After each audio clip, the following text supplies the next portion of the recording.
మనిషిగా పుట్టినందుకు ఎవరిని చూసైనా ఇన్స్పైర్ అవ్వచ్చు. నేచర్లో ఉన్న ఏ ప్రాణిని చూసైనా ఇన్స్పైర్ అవ్వచ్చు. ఏదైనా ఇన్సిడెంట్ని చూసి కూడా మనం ఇన్స్పైర్ అవ్వచ్చు. చివరికి ఒక సినిమా చూసి కూడా మనం ఇన్స్పైర్ అవ్వచ్చు. అదే నేను చెప్తున్నాను. మీరిద్దరూ వచ్చినా రాకపోయినా నేను మాత్రం వెళ్తున్నాను. మీరు వస్తారని ఆశిస్తున్నాను.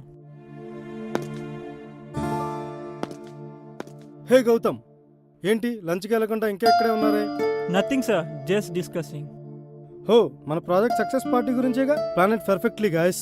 Carry on. ఈ వీకెండ్ చాలా మెమరబుల్ అవ్వాలి. No sir, we're not attending the party.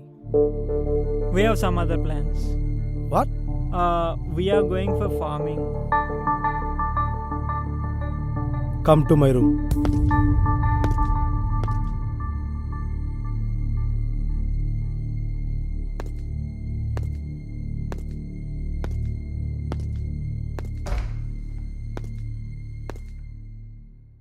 What did you say, Gautam?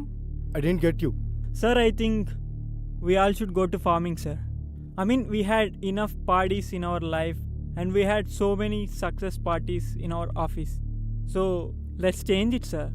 Oh, Maharshi ఎఫెక్టా? మహేష్ బాబు ఫ్యాన్ వా? గౌతమ్ మహేష్ బాబు కొడుకు పేరు కదా, అందుకే ఆయన ఫ్యాన్ అయ్యావా? ఫ్యాన్ అంటే రిలీజ్ రోజు మూవీ చూడాలి. బాగున్నా బాగోలేకపోయినా యాజ్ ఎ ఫ్యాన్ ఓ 4-5 సార్లు చూడాలి. అంతేగాని ఇలా సినిమా చూసి సిల్లీ రియాక్షన్స్ ఏంటి గౌతమ్? సినిమాలా చూడాలి, ఎంజాయ్ చేయాలి, తర్వాత మన రొటీన్ లైఫ్లోకి వచ్చేయాలి. కానీ ఇలా ఓవర్ ఎగ్జైట్ అవ్వడం ఏంటి? Sir, I am not exciting. I am inspiring. ఆ సినిమాలో ఆయన క్యారెక్టర్ నన్ను బాగా ఇన్స్పైర్ చేసింది. ఫన్నీ. ఇన్స్పిరేషనా? సినిమా థియేటర్లో ఆడిన రోజులు అందరూ పట్టించుకుంటారు, తర్వాత మర్చిపోతారు.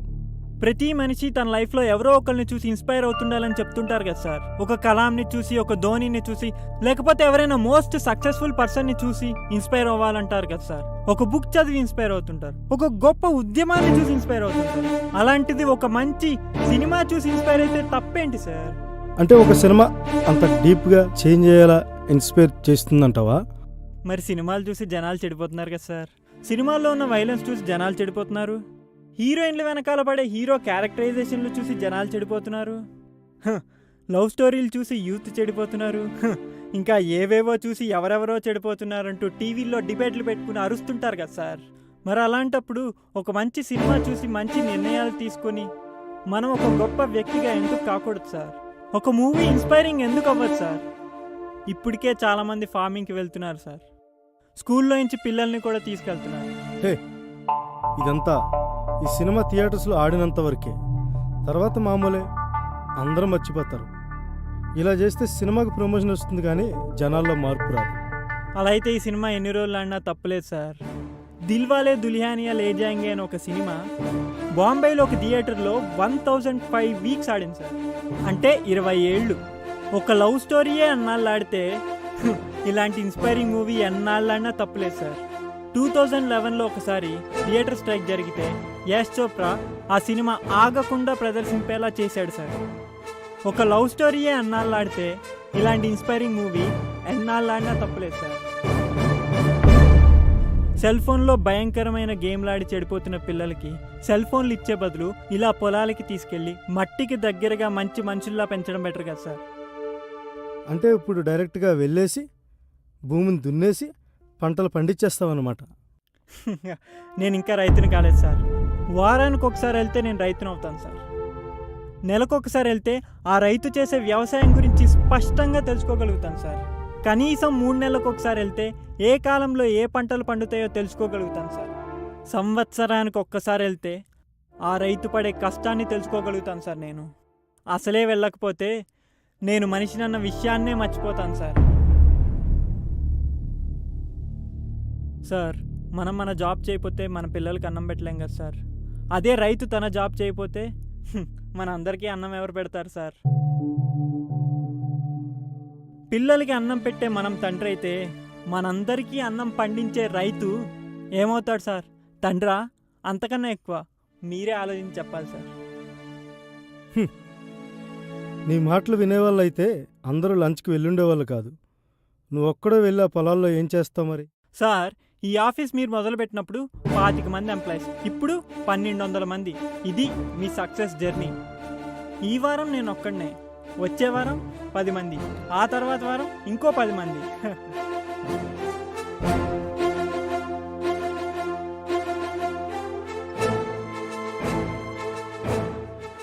ఒక్కసారి ఆ మట్టిలోకి దిగితే వెనకడిగేయరు సార్ ఎవరు.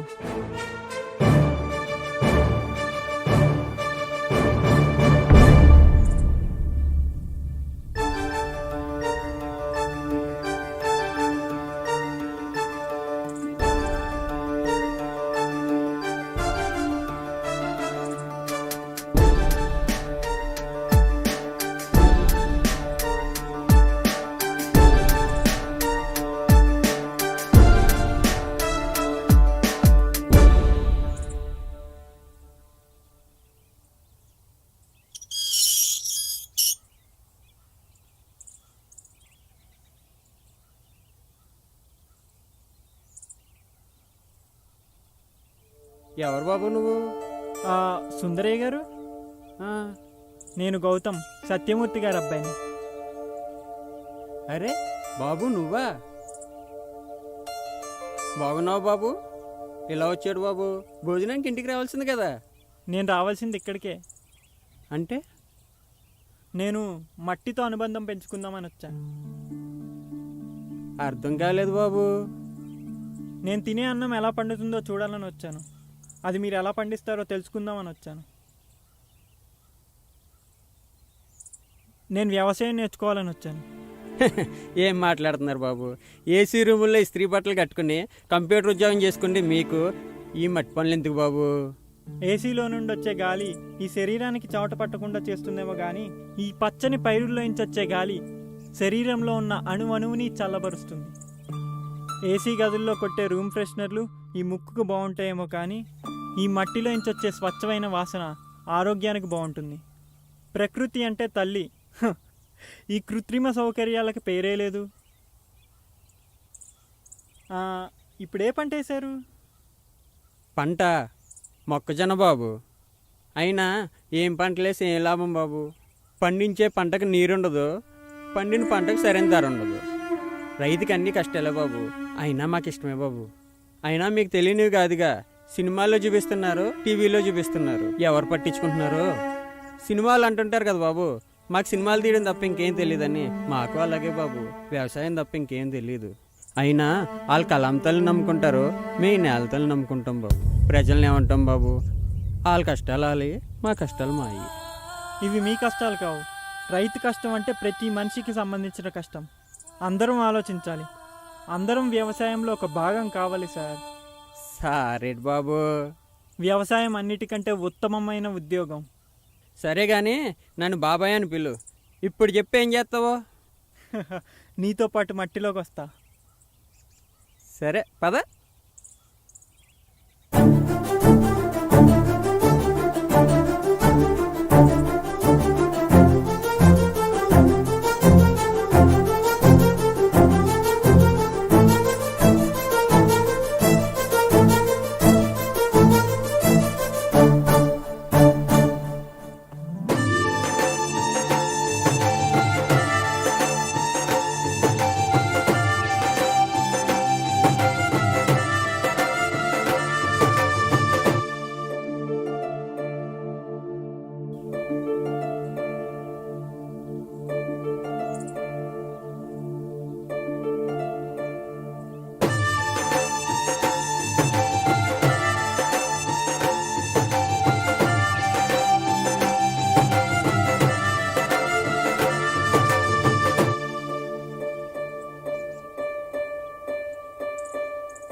I'm with you, Gautam.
Gautam,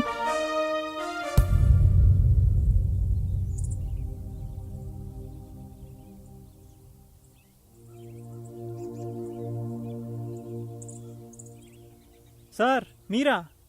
yes Gautam, you are right. I'm with you. ఇక నుండి మన వీకెండ్స్ ఫార్మింగ్కి నేనే కాదు, మన ఎంప్లాయీస్ అందరూ నీతో జాయిన్ అవుతాం.